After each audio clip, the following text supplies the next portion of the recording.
兩段，第一段係彼得前書2章12節，你們在外邦人中應當品行端正，叫那些毀謗你們是作惡的，因看見你們的好行為，便在監察的日子歸榮耀給神。第二段喺彼得前書3章13到18節，你們也是熱心行善，有誰害你們呢？你們就是為義受苦，也是有福的。不要怕人的威嚇，也不要驚慌，只要心裏尊主基督為聖。有人問你們心中盼望的緣由，就要常作準備，以溫柔敬畏的心回答各人，存着無虧的良心，叫你們在何事上被毀謗，就在何事上可以叫那毀謗你們在基督裏有好品行的人自覺羞愧。神的旨意若是叫你們因行善受苦，總強如加大行惡受苦。因基督也曾一次為罪受苦，就是義的代替不義的，為要引我們到神面前。按着肉體說他被治死，按着靈性說他復活了。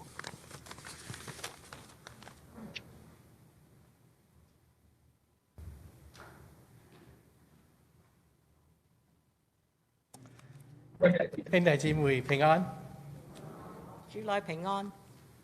How many of you are tired of winter already? Anyone? You know that I think there are 49 days left until spring comes. So you can check it off your calendar. 我同你大家留意，仲有49日嘅冬天日子，我哋好好嘅享受。 At the beginning of the year 2026, I announced that the church's theme is that we become a neighborhood church again. 係啦，喺2026年嘅第一日咧，我宣布咧，教會嘅新嘅主題咧就係成為社區嘅教會。 And perhaps in my excitement and passion, I may have inadvertently upset and hurt some church members. 或者我咁樣宣告嘅時候咧，會傷害到其中嘅弟兄姊妹。 For this hurt and misunderstanding, I apologize. 令到你哋有誤解咧，我鄭重嘅向你哋道歉。 I am truly sorry, and please forgive me. 請你原諒我。 It was not my intention to suggest that commuters to CPC are not welcome, or somehow they are to blame for the church's decline. 我用意咧唔係話咧，你住喺距離教會遠嘅弟兄姊妹咧，就令到教會有衰落嘅現象。 The truth is, I mean, people who still commute to CPC are perhaps the most faithful members of the church. 其實咧，住喺遠距離嘅弟兄姊妹仍然嚟到教會崇拜咧，係對教會嘅一個祝福。 I mean, think of today's snow and cold, and yet commuters still make their effort to come down to CPC. 好似今日咁嚴寒嘅天氣，交通嘅阻塞，我哋遠住嘅弟兄姊妹仍然係忠心嚟返到教會神嘅家。 But they do so because you are extremely loyal and that you love CPC. You have not given up on CPC yet. 因為你哋愛呢位神所預備嘅教會，你係愛佢嘅。 Where would we be without our faithful members? 所以咧，冇忠心愛主愛教會嘅弟兄姊妹，我哋會成乜嘢咧？ But the fact remains, if CPC is to survive and to venture into the next chapter of our church, we must seriously consider how we can become a neighborhood church again. 但事實上咧，我哋係一間市中心嘅教會，我哋點樣去生存落去，邁向下一步咧？我哋就要必須認真嘅考慮。 Look at our beautiful neighborhood. This is Baldwin Village. 睇下我哋附近波雲街嘅社區。 But becoming a neighborhood church is a very challenging thing to do. we're not the only ones. All the churches in the inner city also suffer from the same predicament. 所有市中心嘅教會咧係唔容易嘅。 It's a common thing for people who live in the downtown core to move out to the suburbs. And when they do, their church becomes a commuter church, and they need to think of a way to become a community church again. 係啦，佢哋其中嘅弟兄姊妹或者已經咧搬離市中心，所以係好自然咧，佢哋咧要考慮我點樣繼續成為社區中嘅教會。 Because as a commuter church, we stop noticing the people who are in the neighborhood. We stop caring about them, and we stop even thinking, why do we need our neighbors? 一個要留意嘅弱點就係，當你係住喺遠處嘅弟兄姊妹咧，你未必好細心留意到呢個社區上嘅需要。 Have you ever thought, what is the foundation of being a church of Jesus? 大家有冇思考一下一個教會嘅基石喺邊度呢？ It's because Jesus said to the church, go and make disciples of all nations. 耶穌嘅教導就係話，我哋要使萬民作耶穌嘅門徒。 And remember that Great Commission comes with a promise. And if you go and make disciples, I will be with you always, even to the end of the age. 耶穌係咁樣應許嘅，我必與你們同在，直到世界的末了。 But when a church becomes just a club, like I take care of my needs, you come to the club, I take care of your needs, if it just becomes a club, then do you think that Jesus' promise to be with you will continue? 但如果我哋只係滿足自己嘅需要只係成為好似一個社區嘅俱樂部，我哋又點樣能夠咧得到耶穌嘅應許呢？ So we want to be a neighborhood church again, and if we do, Peter said, if you want to be a neighborhood church, one of the first things you will encounter is your neighbors may accuse you of doing wrong. 彼得喺聖經裏面點樣教導我哋呢？佢話第一，如果你同鄰居社區面嘅鄰居接觸嘅時候呢，你可能會有一個受到佢哋負面嘅反應。 But Pastor Allen, that's not fair. They don't even know us. How can they say bad things about us? 咁我話唔公平喎，佢都唔識我哋，認識我哋，點解會有咁負面嘅呢？ We don't know them. They don't know us. How is it right that they say negative things about CPC? 係啦，點解佢哋有咁多負面嘅印象呢？ Well, whether we like it or not, that is going to happen. 所以咧，聖經裏邊教導我哋係呢個會發生嘅。 Perhaps they may have a bad experience with a Christian sometime in their life. 好可能佢哋曾經係同基督徒咧相處咧，得到好負面嘅。 They may have mistaken stereotypes of what Christians are. 或者佢印象中基督徒本來係咁樣嘅。 Maybe they're from a different faith background or culture, and they don't trust Christians. 可能佢哋係不同文化同埋不同宗教嘅，所以佢哋唔相信基督徒。 So in writing to the church, what does Peter say that we must do? 所以彼得點樣勸勉我哋應該點樣去準備自己呢？ Peter said, we must prepare to give an answer for the hope that we have in Jesus Christ. 我哋要隨時準備咧，對我哋嘅福音咧有答覆。 Let me repeat that again. Always be prepared to give an answer to everyone who asks you to give the reason for the hope that you have. 要時常準備，我哋點解對基督有一個嘅信仰？ When someone says negative things about Christians, about you or about the church, about your church, your first reaction is not to rebuff them or to turn away from them or to reject them. 當人用反咁嘅説話嚟批評教會或者批評你嘅信仰嘅時候，千祈唔好駁辯。I believe that perhaps their criticism of the church is the perfect time, perfect opportunity to demonstrate to them Christ's love and grace. 嗱，好可能咧係呢個時刻係神為你預備一個好及時嘅機會，向佢哋展開神嘅愛同埋福音。Just think about it. If someone says something negative to you and you say something negative back to them, where is the love of Christ? 人與人交流之中，如果我哋只係用負面嘅説話拗撬，有咩得益處呢？ But when they say something negative about you for no reason, and you show them grace and patience and gentleness and kindness, that could be an opportunity that God will use to turn them around.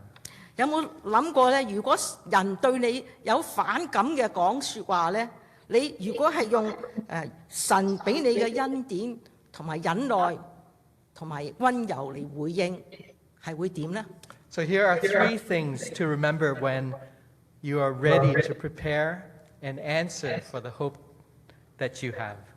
係啦，以下咧3點咧提醒我哋點樣咧準備回應我哋嘅信同埋盼望。The first thing is Peter says, do not be afraid, do not be frightened.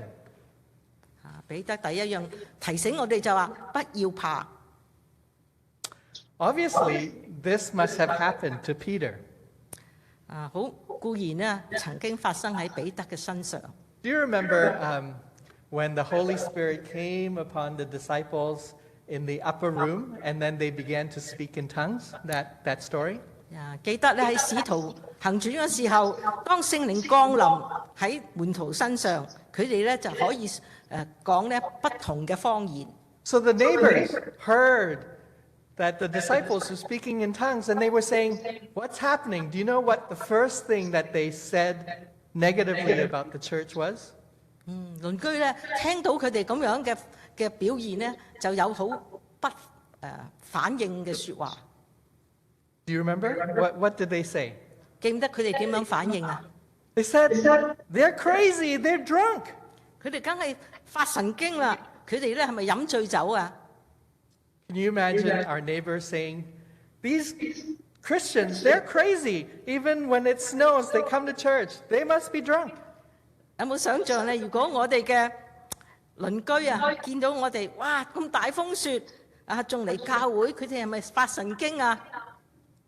So Peter, with much courage, he was scared, but he had courage. He said, fellow Jews, all of you who live in Jerusalem, let me explain. Listen carefully to what I say. We're not drunk. These people are not drunk, as you suppose, because it's only 9 o'clock in the morning. 所以咧，彼得好勇敢，雖然佢心內害怕，但係佢仍然咧站立住，同佢哋解釋雖然咧，我哋好似咧好似你哋睇嚟好似飲醉酒，但係而家9點鐘嘅時候咧，其實係聖靈喺我哋身上。 That reply showed models for us how we are to prepare and answer without being afraid. 呢個俾我哋嘅榜樣，我哋點樣回應人對我哋有反感嘅評語。 Where did Peter learn to do this? 你以為彼得喺邊度學習到呢個榜樣呢？ He learned it from his Lord, Jesus. 佢從佢嘅主耶穌嚟學到嘅。 Do you remember how many times people accused Jesus and they didn't even know who he was? 記得聖經裏邊好多人都唔認識耶穌係人子，係對佢嘅評語同埋反感。 Jesus in Matthew 5:11 said, "Blessed are you when people insult you, when they persecute you, when they falsely say all kinds of evil things against you because of me. Rejoice and be glad, because great is your reward in heaven."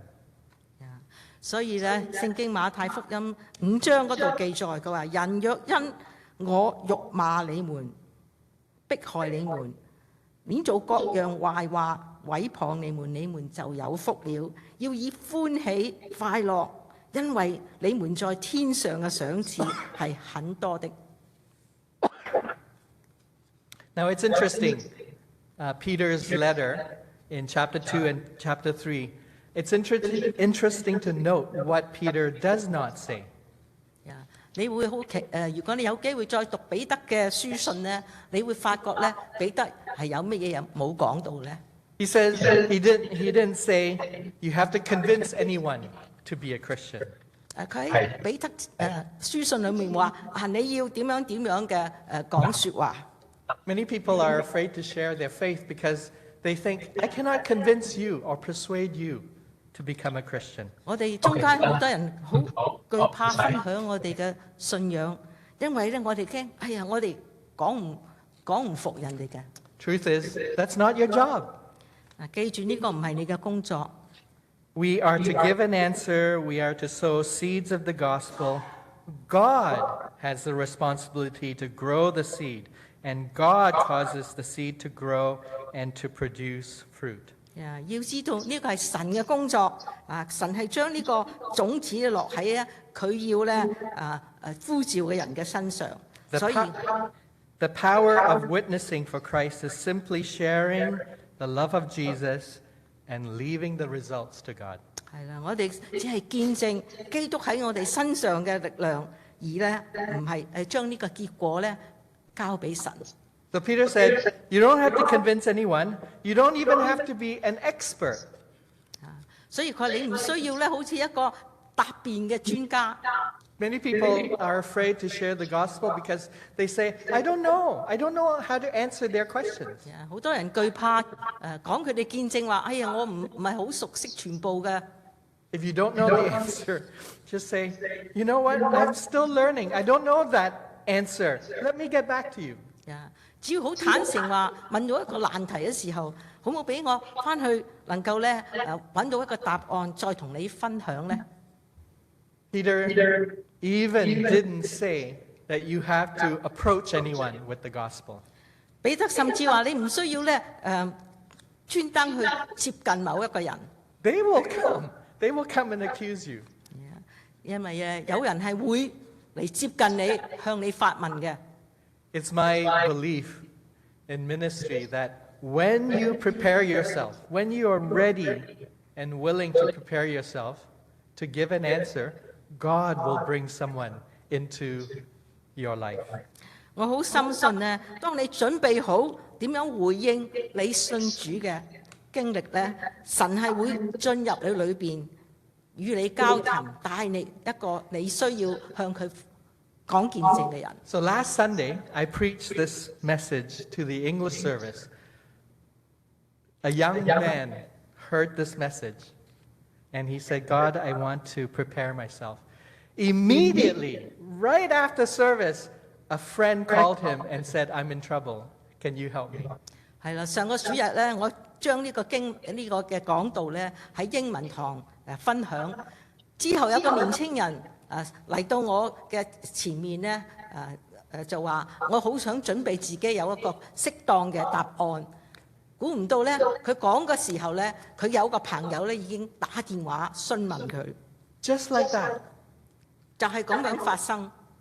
And this young man couldn't answer the question, couldn't help his friend. So he emailed me and said, Pastor, let's meet, you and me and my friend, and we will talk about his trouble. 所以話年青人邀請咧，牧師你可唔可以同我一齊，同呢位咧有疑問嘅朋友一齊會面呢？ If you are willing and ready to prepare an answer, God will bring someone to you. 係啦，如果你準備好，將你點解相信主，主係會帶領你嘅。 So the first step in preparing an answer is don't be afraid. 所以第一個準備咧就係不要懼怕。 The second thing to do is, if you're preparing an answer, is do speak with gentleness and respect. 第二點咧，我哋回應嘅時候要以温柔敬畏嘅心去回應。 Peter says, always prepare to give an answer, but do this with gentleness and respect. 冇錯，要以温柔敬畏嘅心去回應。Proverbs 15:1 says, "A gentle answer turns away wrath, but a harsh word stirs up anger." 箴言15章係咁講，佢話回答柔和，使怒消退；言語粗暴，觸動怒氣。Ephesians 4:29, "Do not let any unwholesome talk come out of your mouth, but only what is helpful for building others up according to their needs, so that they may benefit those who listen." 以弗所書4章29節係咁講，佢話一句壞話也不可出口，只要隨着需要說造就人嘅好話，讓聽見的人得益處。There are many things that Peter didn't say, but Peter did say, you must be prepared to give at least one answer to everyone who asks you for the hope, why you believe, what you believe. 我哋準備呢，只係需要準備一點，我哋準備嘅回應。So when the people accused the disciples, and Peter said, "No, we're not drunk. It's 9 o'clock in the morning." What was the answer he gave to the people? 當嗰啲圍繞嘅人話你哋好似飲醉酒咁樣，彼得俾一個嘅好清楚唯一嘅答案。What was his answer? 佢答案係乜嘢？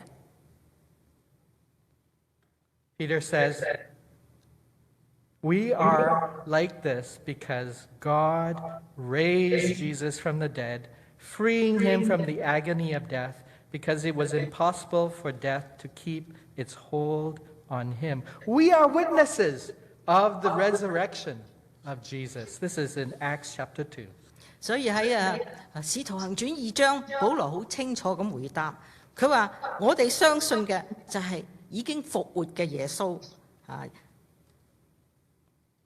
Think about your own answer. What is the most basic, most foundational answer that you could give for the hope that you have in Jesus? 我哋大家眾心考察我哋內裏邊，我哋究竟點解會相信主耶穌呢？ Is it because he's such a good guy? His teaching is so good? No. The most foundational thing is Jesus died and rose again. 好多人呢，或者我相信耶穌係好人嘅教誡係好嘅道理，但係呢，最終最重要嘅就係耶穌雖然受死在十字架上，佢復活。 So we must give at least one answer, and we must give an answer to everyone. Give an answer to everyone. Be prepared to give an answer to everyone, Peter says. 所以我哋大家好好準備，我哋準備一個回應，係一個我哋喺心裏邊感恩主喺我哋身上就作為呢位復活嘅主。 Everyone that God brings into your life is precious. 每一個神喺你周邊嘅人呢，係好寶貴嘅。 Most people, if you know, like myself, you are shy in talking about your faith. Whether you're Christian or not, everyone is shy to raise up spiritual matters. Yeah, 我哋大家都係好怕醜，唔係好敢咧講自己嘅相信。 But when God brings them into your life, they may be spiritually hungry, and they might be willing to ask, "Hey, why do you still go to church? Yeah. Why do you pray? Why do you give money to the church? Why do you do this and that?" That's your invitation to give an answer. 但好奇妙，神有時帶嚟一位朋友，佢可能問啲問題話：點解教會你要捐錢啊？點解你要每日去崇拜啊？每個主日嚇，佢其實咧係佢心靈裏面好飢渴，想接近神。 Some people may ask you questions just to test you. 有啲人亦會咧問問題咧，其實想考驗你。 And that is the very reason why you must prepare to give an answer. 所以你要忠心温柔嘅準備你嘅答案。 So when you prepare to give an answer, don't be afraid. Do this with gentleness and respect. But thirdly, speak the truth in love. 最重要就最後一點咧，就要用愛心説誠實話。Don't forget about the truth. Don't be so nice that you don't tell the truth. 我哋唔好將聖經嘅福音咧，好似好簡略咁樣略過去。Ephesians 4, verses 2 and 15. Be completely humble and gentle, be patient, but speak the truth in love, and we will grow to become in every aspect the mature body of Him who is the head, that is Jesus Christ. 所以喺以弗所書4章係咁樣教導我哋，凡事要謙卑、温柔、忍耐，用愛心互相寬容，要用愛心説誠實話，各方面向着基督長進，連於元首基督。Romans 13:10. Love does no harm to the neighbor. Therefore, love is the fulfillment of the law. 羅馬書13章話：愛是不對鄰居作惡，所以愛就成全了律法。If you cannot speak the truth in love, don't speak. 如果你唔能夠用真實嚟説真心嚟説誠實話咧，你寧可唔好講。If you cannot speak the gospel with gentleness and respect, don't speak. 如果你唔能夠温柔嘅向人咧解釋福音，唔好講。Because without love, without gentleness and respect, you might do more harm. 所以我哋如果唔能夠用愛、用温柔、用真實嚟同人分享嘅咧，我哋反而咧會影響福音。Your answer must be personal, real, and authentic. 呢個見證係發自你自己嘅內心，而且係好真實嘅。You know, to be honest, there are neighbors who are already asking questions about CPC. 你知唔知道我哋教會嘅鄰居呢個社區，好多人已經向我哋教會咧發出疑問。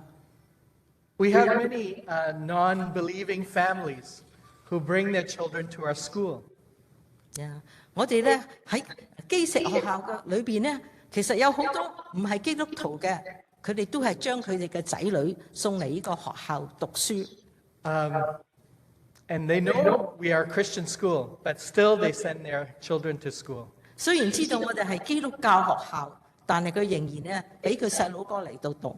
Some of them parents say, when you have chapel services, I want to take my kids out. 佢哋甚至話因為咧學校裏邊咧每星期都有崇拜嘅時候，佢話如果係咁，我個細佬哥係唔參加嘅。I don't want my kids to learn the Bible. 我唔想我細佬哥咧學識聖經嘅道理。There was a story, I don't know if you remember. The father comes to the school and says, can I have a copy of the Bible because my daughter is learning about the Bible and I don't know what she's saying. Give me a copy of the Bible. 曾經有一個好唔安心嘅父親咧，佢話我嘅is a daughter, right? Yeah. 一個女兒翻嚟同我講好多聖經嘅道理，你可唔可以俾本聖經我，等我自己睇清楚佢究竟係學緊啲乜嘢？ That's because the school is speaking the truth in love. 就係咧，因為基石學校嘅宗旨咧，就係以基督嘅心為心嚟去教導呢一班嘅學生。Some of you know that I organize and run the badminton club on Tuesdays and Thursdays. 大家都知道教會咧，星期二同星期晚咧係有羽毛球班。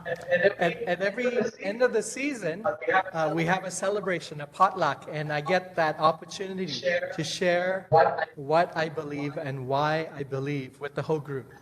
每一季嘅完結咧，我哋一班嘅喜愛羽毛球運動嘅，我哋都去食一餐飯，有機會咧同佢哋分享。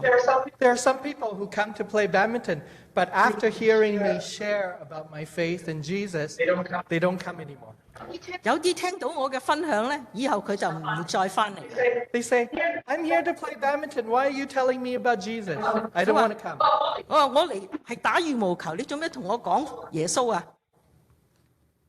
But I still share because that's the truth. Share the truth in love. 我仍然要分享，係用溫柔、真實嚟分享主嘅福音。 But we are very careful. What we do from Monday to Friday to Saturday is not a bait and switch technique. 我哋會由星期日一至到星期日嘅侍奉咧，我哋唔係好似隨意嘅勉強別人。 Our main purpose of having badminton or pickleball is not so that they can come and play the sport, and then while they're here, we ambush them with the gospel. 我哋唔係話佢打波嘅時候咧，就將福音咧夾硬講佢哋聽。 But our main purpose is to make friends with them, lifelong friends. 我哋係用愛心，希望同佢建立咧長久嘅友誼。 Because once you have a friendship and establish a relationship, then you have earned the right to speak. 當你有真正嘅友誼嘅時候咧，大家都可以真心嘅交流。 I'm going to spend 1 minute to make a commercial. 我想講一個廣告。 I know many of you don't play badminton or pickleball or basketball. 我知道大家好多都唔係一個羽毛球壁球等等嘅運動人。 But our church has on Saturday morning a joyful exercise club. 我哋星期六早上咧有一個叫做喜樂健康班。 And the 20 or so people who come to do Joyful Exercise Club come from our neighbors, our neighborhood. 而呢個健康班嘅成員咧，就喺我哋社區裏邊嘅鄰居。 I think you need to be part of that to make friends with the neighbors. 我希望你咧會考慮參加，成為佢哋嘅朋友。 This is the last slide of the sermon. 呢個係最後嘅一頁。 I like this slide. 我喜歡佢點解咧？ First, because there are neighbors coming in who are men and women, and they're young, and they are holding a cup of coffee. They're casual. They're not particularly dressed up, and we're welcoming them. 你睇下佢哋好自然嘅，好輕鬆嘅。拎住咖啡，有男有女，有細佬哥。 Can you see the church being made up of people who are not like us? 你能唔能夠想像呢個教會就係充滿同我哋唔同文化唔同族類嘅人呢？ Let's pray. 我哋一同禱告。 Take this quiet moment to spend with the Lord. 用呢個安靜嘅時候，我哋同主交通。 What is God saying to your heart? 主啊，你係點樣對我哋每個人説話？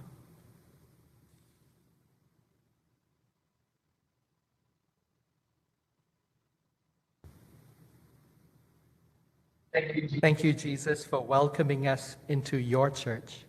主啊，多謝你歡迎我哋進入你所設立嘅教會。 Thank you for giving us the great commission to go and to make disciples of all nations. 感謝主，你俾我哋嘅大使命就係讓萬人作你嘅門徒。 Thank you that as we prepare to give an answer for the hope that we have in you, you will be with us forever and ever. 主啊，感謝你，求你喺我哋準備點樣將我哋嘅見證回應嘅時候，主你係與我哋同在，直到永永遠遠。 Amen. 阿門。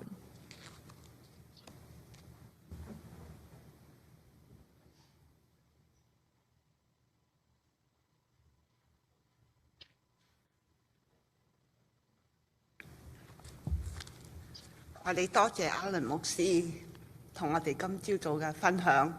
我哋嘅金句係選喺彼得前書第3章第15節，請我哋一同嚟到讀金句2次。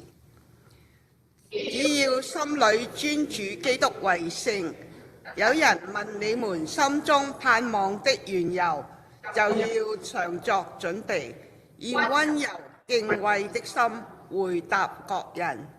只要心裏尊主基督為聖。有人問你們心中盼望的緣由，就要常作準備，要温柔敬畏的心回答各人。彼得前書第3章15節。